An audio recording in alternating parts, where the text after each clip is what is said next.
Be me, Rebecca, 34, high school English teacher. Absolutely love my job because I get to challenge outdated thinking. Been teaching for 8 years now, always prided myself on creating an inclusive, progressive classroom environment. This year's junior class has been weird, though. Boys seem weirdly antisocial, always clustering together, avoiding any mixed gender activities. Girls constantly complaining that boys won't participate in group discussions, won't even look at them during presentations. Decide this calls for some investigation. Design anonymous survey about classroom dynamics and social interactions. Tell myself I'm being a good educator, identifying barriers to learning. Distribute it on a Friday. Tell kids to be completely honest since it's anonymous. Expect to uncover some typical teenage drama, maybe some shyness issues I can address. Spend weekend excited to read responses and implement solutions. Monday morning, sitting in my empty classroom before first period, start reading through the surveys. First few responses from girls are predictable complaints about boys being rude and standoffish. Then I get to the boys' responses. What the actual hell? First boy writes, I sit in the back corner because if I sit near girls, someone might say I was looking at them wrong or breathing on them weird. Last year, my friend Jake got suspended because a girl said he made her uncomfortable by asking to borrow a pencil. Roll my eyes. Obviously an exaggeration. Keep reading. Getting more and more disturbed by what these boys are writing. Another response. Group projects with girls are impossible. They either do all the work and then complain we didn't contribute, or they expect us to do everything and then say we're mansplaining if we take initiative. My older brother got kicked out of his college study group because a girl said he was creating a hostile environment by suggesting they meet at the library instead of someone's dorm. I'd rather get a 0. Starting to feel really uncomfortable now. These boys are painting girls as some kind of threat. Where are they getting these ideas from? Keep reading, hoping to find some reasonable responses. I don't make eye contact with female teachers or students because my dad told me even looking wrong can be misinterpreted. 3 boys at my middle school got in trouble for sexual harassment just for staring too long during presentations. I look at my desk or the wall now. This is insane. These boys have been completely brainwashed by toxic masculinity and anti-feminist propaganda. Obviously, their fathers and older brothers are filling their heads with this paranoid nonsense. Another survey. Dating is literally impossible for our generation. Every conversation can be screenshot and posted online if you say something wrong. Every compliment can be called harassment. Every text can be shown to friends and analyzed for red flags. I saw what happened to Marcus last year when that girl posted their entire text conversation on Instagram because he asked her out twice. Everyone called him a creep, and he had to delete all his social media. Why would I ever risk that? Getting genuinely angry now. These boys are being taught to see normal female behavior as threatening. They're being conditioned to avoid healthy interactions with the opposite gender. This is exactly the kind of toxic thinking that perpetuates the patriarchy. Response after response following the same pattern. I've seen boys get destroyed over nothing. One complaint can ruin your entire future. Colleges look at social media now, and if there's any accusation of impropriety, you're done. My cousin got kicked out of his honors program because a girl he rejected said he was stalking her, even though he just happened to have similar classes. Absolutely fuming by this point. These boys have been poisoned against women.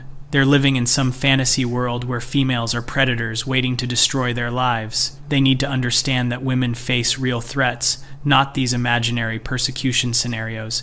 Decide to address this head-on in class. Plan a whole lesson about dismantling toxic masculinity and fear-based thinking. Going to show them statistics about actual harassment and assault. Going to explain how their paranoia is actually harmful to female students. Tuesday morning, feeling confident and prepared.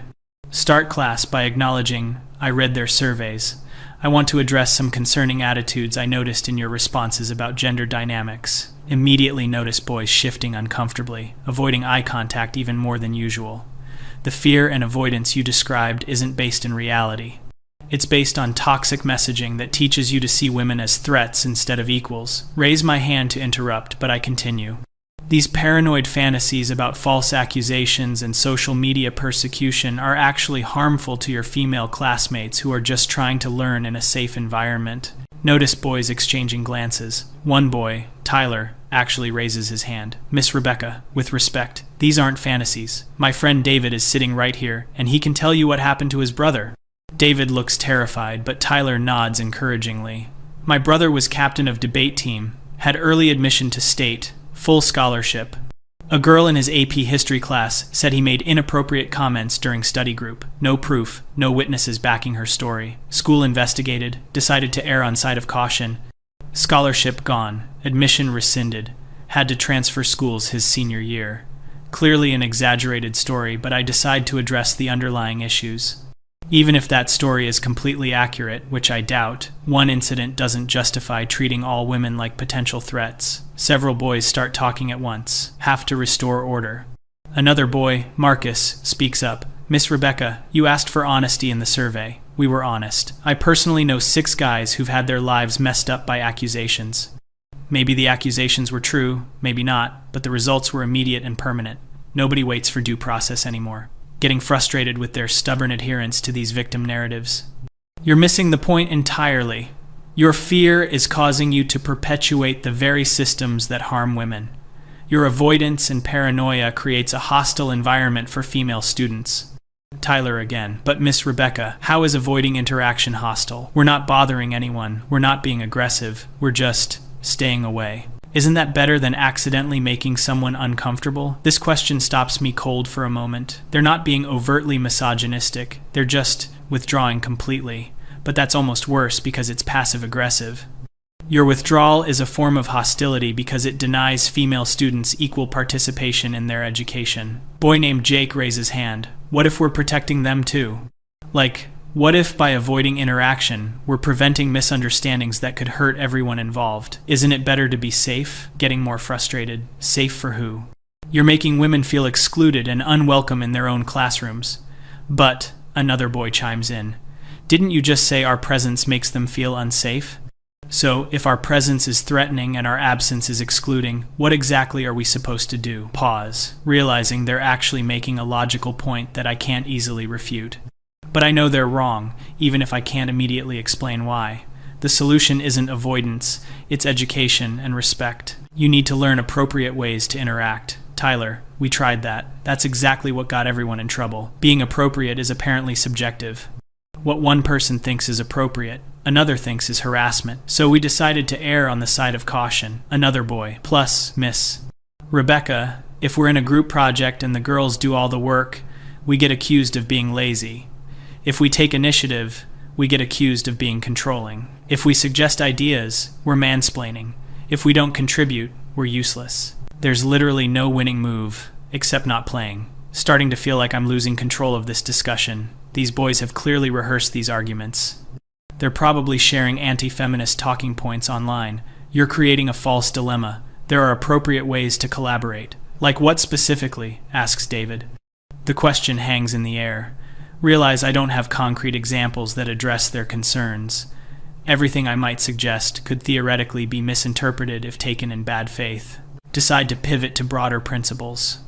Look, the real issue here is that you've internalized a victim mentality that prevents you from seeing women as full human beings. Murmurs around the classroom. We do see them as full human beings, says Marcus. That's why we're taking their concerns seriously. When girls say certain behaviors make them uncomfortable, we listen and adjust. When they say male attention can be threatening, we minimize male attention. We're literally doing exactly what we've been told to do, feeling cornered by their logic but knowing they're fundamentally wrong. But your adjustment has gone too far. You're overcorrecting. How do we know when we've corrected enough? Asks Tyler. Like, who decides what's the right amount of interaction? And what happens if we guess wrong? Bell rings. Ending class. Boys file out quietly, leaving me standing there with a growing sense of unease. Girls stay after to complain about how hostile the boys were being during discussion. They're so defensive and weird, says Emma. It's like they hate us. Spend my planning period trying to process what just happened. Boys made coherent arguments that I couldn't easily dismantle. But I know their position is wrong, even if I can't articulate exactly why. Decide to do some research and come back stronger tomorrow. That evening, start looking up statistics and studies to counter their arguments.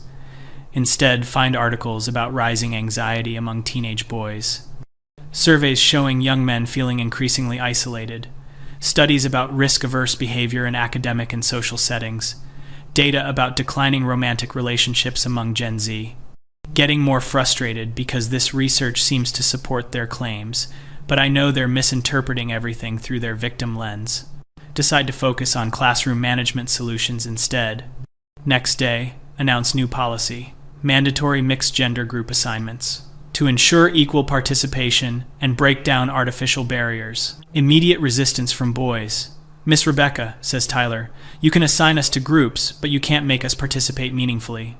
We'll just sit there and let the girls do whatever they want so we don't accidentally cause problems. That's not acceptable. You're required to contribute equally." "How will you measure equal contribution?" asks David. "And what happens if our female group mates feel like our contributions are inappropriate or unwelcome?" Realize I'm back to the same logical trap. If I punish boys for not participating, I'm forcing unwanted interaction. If I require participation, I'm putting them in the exact position they're trying to avoid. We'll establish clear guidelines for appropriate collaboration. Spend next 20 minutes trying to create specific rules. Quickly realize that any concrete guideline can be interpreted multiple ways. Boys point this out repeatedly, asking for clarification on edge cases. Marcus raises hand. "Miss Rebecca, what if I suggest an idea and my female groupmate says it made her uncomfortable? Do I get in trouble for making the suggestion, or does she get in trouble for refusing to engage with the idea?" Another impossible question. Either answer reinforces their point about no-win scenarios. "You're overthinking this. Just be respectful." But how do we know if we're being respectful if we can't ask for clarification without that question itself potentially being disrespectful? Class ends with me feeling completely frustrated.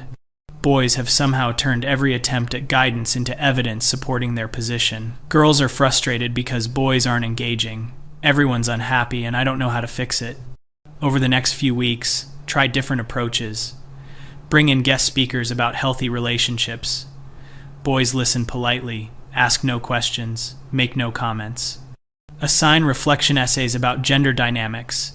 Boys write perfectly appropriate but completely superficial responses that reveal nothing.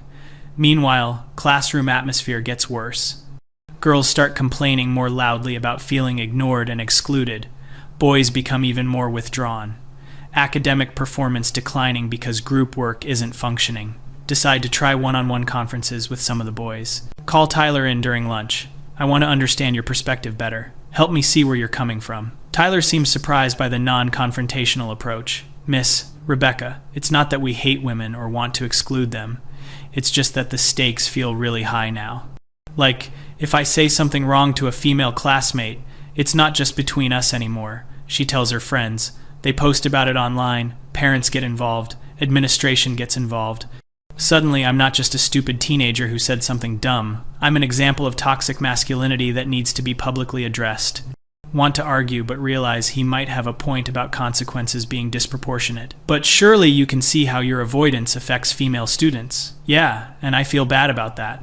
But I feel worse about potentially ruining my own life. Maybe that's selfish, but I didn't create this situation." Ask him what would need to change for him to feel comfortable interacting normally.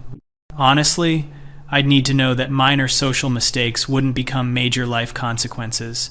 I'd need to know that if I accidentally say something that bothers someone, we could just talk about it privately and move on. But that's not how things work anymore." Similar conversations with other boys reveal the same pattern. They're not necessarily wrong about the consequences being severe. They're just prioritizing their own risk management over female students' social needs. From their perspective, they're being rational. Start to realize that my usual approaches aren't working because boys aren't being irrational. They've done a cost-benefit analysis and decided avoidance is optimal. Attacking their logic isn't effective because their logic isn't actually flawed. Weeks pass, situation doesn't improve. Receive email from principal asking about complaints from parents. Apparently girls' parents are saying, "Boys in my class are creating hostile environment." Boys' parents are saying their sons are being unfairly pressured to interact in ways that make them uncomfortable. Called into meeting with principal and guidance counselor. Explain situation. Show survey responses. Principal reads through them, looking increasingly concerned. "Rebecca, these responses suggest a significant breakdown in normal social development. These boys are describing extreme risk-averse behavior that goes beyond normal teenage awkwardness." Guidance counselor nods. "I've seen similar patterns in other classes. Boys who refuse to participate in any mixed-gender activities, avoid eye contact with female staff, choose to fail assignments rather than potentially interact inappropriately. Principal continues, while I understand your frustration with their attitudes, we need to acknowledge that they're responding rationally to their perception of risk. If we want different behavior, we need to address their risk assessment, not just criticize their conclusions. Feel like everyone's missing the point, but their risk assessment is based on exaggerated fears and anti-feminist messaging. Principal looks uncomfortable. Rebecca, I've reviewed several incident reports from the past few years. The boys' concerns about severe consequences for minor social missteps aren't entirely unfounded. We have had situations where casual interactions escalated into formal complaints that had significant academic and social consequences. Guidance counselor adds, and with social media, these incidents don't stay contained to school. Students are dealing with public shaming and permanent digital records of teenage mistakes, starting to feel like I'm the only one who sees the bigger picture. So we're just going to validate their paranoia instead of teaching them to navigate normal social interactions? Principal, we're going to acknowledge that their concerns have some basis in reality while working to create an environment where appropriate interaction feels safer. That might mean adjusting some of our policies around complaint resolution and social media consequences. I realize with growing horror that my administration is essentially siding with the boys. They're treating the boys' avoidance as a reasonable response rather than a problem to be fixed. Over the following weeks, watch as principal implements new policies. Conflicts between students now handled through mediation rather than punishment. Social media policies updated to address harassment of students for alleged inappropriate behavior. Clearer guidelines for what constitutes actionable versus non-actionable complaints. Boys in my class start participating slightly more, but still remain cautious. They're waiting to see if the new policies actually protect them or if it's just window dressing. Girls remain frustrated but have less administrative support for complaints about boys being standoffish. Realize that the boys have essentially won. They identified a problem, proposed a solution, avoidance, and forced the system to adapt to their needs. They've successfully reframed their fear and withdrawal as rational risk management. Now the burden is on the school to create an environment where they feel safe to participate. Months later, reflecting on how this all played out, boys never changed their fundamental assessment of risk. Instead, they forced everyone else to acknowledge that their assessment was reasonable. They didn't overcome their fear. They made their fear everyone else's problem, and it worked. Most frustrating part is that they did it without ever being openly confrontational or disrespectful. They just calmly explained their position, stuck to their boundaries, and waited for adults to solve the problem.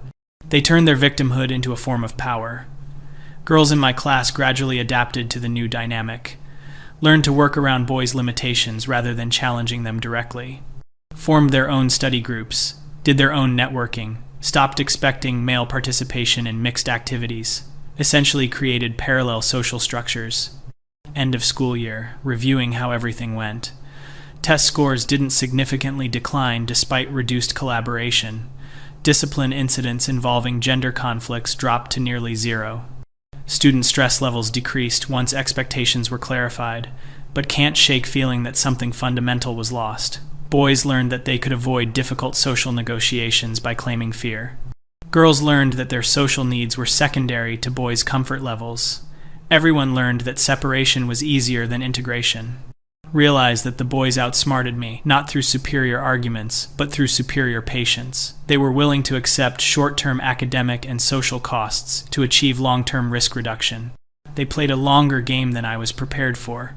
Worst part is that I still can't articulate exactly what they did wrong. They were honest about their concerns. They proposed rational solutions. They accepted consequences for their choices. They didn't attack or demean anyone. They just refused to play a game they thought they couldn't win. And somehow that refusal became everyone else's problem to solve.